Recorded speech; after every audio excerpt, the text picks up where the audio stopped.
Hi hello elections time కదా. So ఇంటికైతే వెళ్తున్నాము ఓట్ వేయడానికి.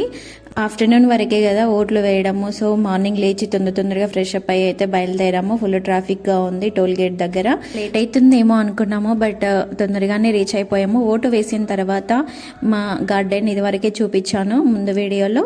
మునగ చెట్టు, కరివేపాకు అవన్నీ ఉంటాయి. సో కొంచెం కరివేపాకు, మునగాకు అయితే తెంపుకుంటున్నాను. అసలు లేదు, ఇప్పుడిప్పుడే వస్తుంది. కోతులు అయితే అస్సలు ఉంచట్లేదు, మండలన్నీ విరిగిపోయాయి. ఇది చూడండి, ఇంత కొంచెం ఫ్రెష్గా ఉంది. ఇదైతే తెంపేసుకున్నాను. జామకాయలు అయితే వస్తున్నాయి, బట్ కోతులు తినేస్తున్నాయి. ఇది అనపకాయ, గుడాలు వేసుకొని తింటారు, సూపర్గా టేస్ట్ ఉంటాయి. ఎప్పుడో చిన్నప్పుడు తిన్నాను. ఇప్పుడైతే చూడండి ఫుల్గా ఉంది, చెట్టు నిండా అనపకాయలే ఉన్నాయి. కోతులు అనపకాయలు తినవంట, అందుకని చెట్టు నిండా ఉన్నాయి. పైన ఒకటి కోతి కూర్చుంది చూడండి, ఇప్పుడిప్పుడే వస్తున్నాయి. అవన్నీ ప్యాక్ చేసుకొని అయితే మేము రిటర్న్ హైదరాబాద్కి బయలుదేరిపోయాము. మీరు ఓటు వేసారా? ఇంతకీ ఈ వీడియో ఎలా ఉంది? కామెంట్ సెక్షన్లో కామెంట్ చేయండి. Like and subscribe. Thank you.